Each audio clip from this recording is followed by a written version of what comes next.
winds. I think they said like 50-mile-per-hour winds, and I don't know, a few inches of snow. So for the next coming days, so I have a feeling that I'm going to be snowed in. And of course, in Kansas, you kind of expect that. But for me, this is like technically my second winter here. When we first moved out here, we just caught the first winter, so this is like the second go around, so I have a tad bit more experience, but still trial and error when you move from California to Kansas. But today's video is going to be on self-care when you're snowed in. So normally, I can imagine when you know that there's a storm, they talk about prepping, right? You want to make sure that you have enough food, that your shelter is secure, you have warmth. So just like all your basic needs are taken care of. For me, while I'm working in the house, I currently live in the trailer, so I'm making sure that I have plenty of water stocked up in the trailer. As far as like taking a shower or washing dishes, I also have bottled water for drinking. I've got plenty of food stocked up in my freezer and refrigerator. My electrical is plugged in directly into my house, so I don't have to worry about that. And of course, as far as like my stove and everything, it runs off of propane. So today I am switching out my propane tanks to brand new full ones today, right here, just so that I don't have to come, because this happened to me last year. You live and you learn. Last year it happened, it was freezing cold, dead, like 3 a.m. in the middle of winter, and the propane goes out, and you have to run outside and change these propane tanks. And propane tanks, I'm not sure if people know this, but they automatically freeze, kind of like the same as tanks that you get when you're camping, or the tanks that you use when you buy for blowing up balloons for parties. They get really cold really fast, so that doesn't really help when you're also freezing in the snow. So this time around I'm preparing and I'm switching it out now. But along with that, I have a mental illness, which means that something that I have to also add to my list is to make sure that all my meds are stocked up.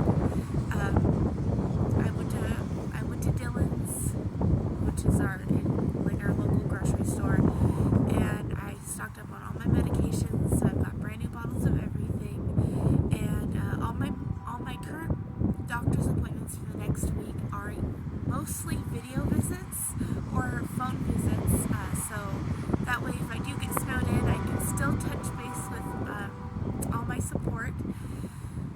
And yeah, it seems like a lot, and it gets kind of overwhelming, and I'm just trying to do my best, but I'm at least doing it, so give me a little credit for that. But in the meantime, it is so cold out here, so I'm gonna go ahead and get these tanks all set up and ready to go, so that I can get in that trailer and get warm again and cuddle up next to my Miss Bonnie. Alright, you guys, so I went ahead and set my propane tanks into place. You just set them on a little rack thing here, and then all you have to do is just kind of shimmy them in. There's a little plug here, and sometimes it gets moisture in it. My husband told me, I don't know if he's joking, but I'm doing it anyways, told me if you blow into it just to kind of clear out everything, it helps. So here we go.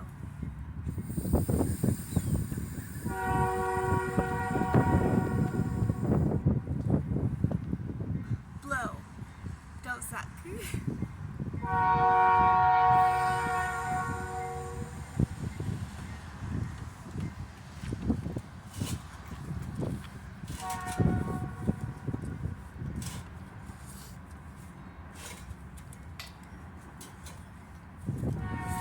And I made the mistake last year when it gets too cold,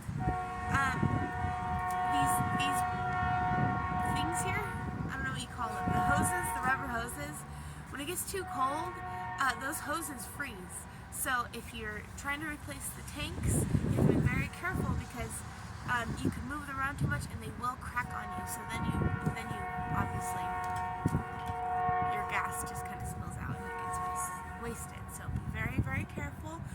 And also, if you have to get through the winter, buy extra ones ahead of time. Order them on Amazon. I was very grateful to the previous owners of this trailer when I did buy them that they had extras in, like, you know, their little storage, and we got very lucky there. So I learned my lesson. Anyways, I want to make sure that you twist them on. You want to make sure that they're nice and tight. Also, I went ahead and I tightened up these connections over here on the other side of the hose. You don't want any leaks, no wasting of gas. Make sure it's really tight. Now, mine has like a little spout right here that you could flip. It says supply. You could have it in the middle that runs both of them, or side to side. I like to do one and then the other. I don't know why.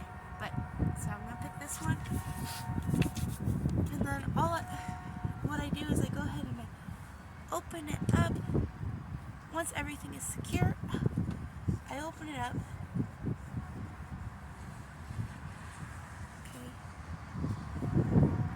Before I get all excited that I'm done, I take a second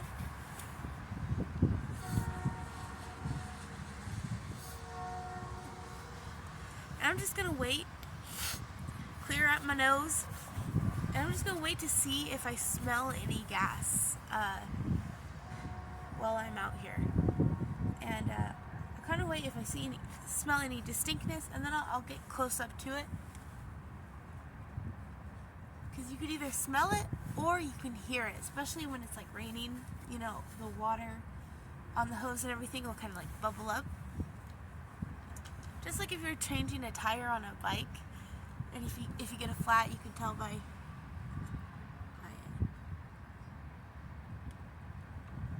Yeah.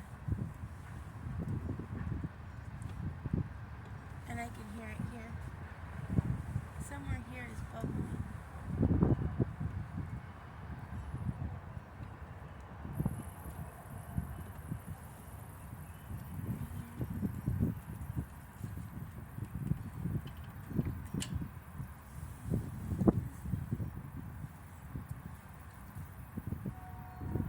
One thing is another, you guys.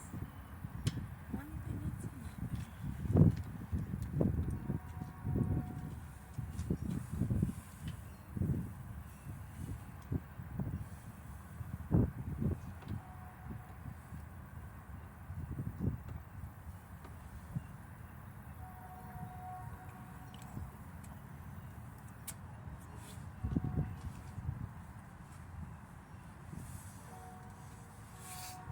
Okay, I'm gonna run in the house and see if it goes. Hold on.